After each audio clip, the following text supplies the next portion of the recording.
बिस्मिल्लाहिर्रहमानिर्रहीम। MBBS subject series में आज हम बात करेंगे पैथोलॉजी पर।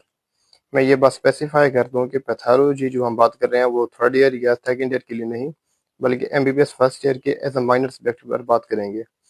तो सबसे पहले बात करें तो इसमें माइक्रोबायोलॉजी माइक्रोबायोलॉजी जो है वो पैथोलॉजी का ही पार्ट है। उसकी रिकमेंडेड बुक जो है वो लेवेंसन है, और इसके कुछ ज़्यादा पेजेस नहीं है जो आपके एलओस में इंक्लूडेड है। तो मैंने तो अपने टाइम पर इसको शॉर्ट बुक से किया था, बट अब जो यूएचएस का है वो एमसीक्यूज बेस्ड एग्जाम है, इसलिए आपने इस लेवेंसन को ही करना है तो ज्यादा ही फायदे में रहेंगे। अच्छा, कुछ लोग करते हैं वो अनवर को। अनवर जो बुक है वो इसकी लेवेंसन की रिव्यू बुक भी कह सकते हैं, ये शॉर्ट बुक है। तो वो कुछ लोग सजेस्ट करते हैं, बट मैं उससे मना करूंगा, क्योंकि अगर वो अनवर करेंगे तो फिर कुछ एमसीक्यूज मिस होने का एक रिस्क रहता है। तो अगर लेक्चर्स की बात करें तो इसके लिए कोई स्पेसिफाइड लेक्चर्स की जरूरत नहीं होती, क्योंकि इजी है। आप एफएससी के कॉन्सेप्ट होता है और एमडी का कॉन्सेप्ट होता है, आप उसको रीड करके ही समझ कर सकते हैं। अच्छा, जब बात करें पैथोलॉजी के ऊपर, तो पैथोलॉजी की जो रिकमेंडेड बुक है वो है रॉबिन।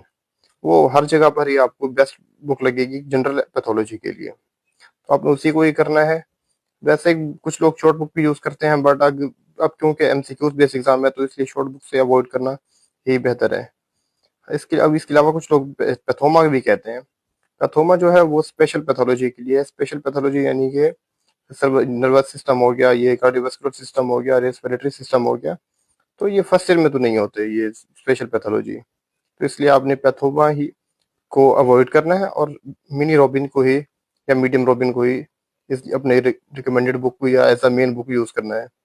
तो पैथोमा कोई बुरी बुक नहीं है, ये यूएसएमएलई के लिए भी बेस्ट बुक है, लेकिन ये आपको थर्ड ईयर में यूज करनी पड़ेगी, फर्स्ट ईयर में आप इसको अवॉइड करें। तो अब लेक्चर्स की बात करें तो लेक्चर्स के लिए आपके पास हैं brainless medicos and selfless medicos.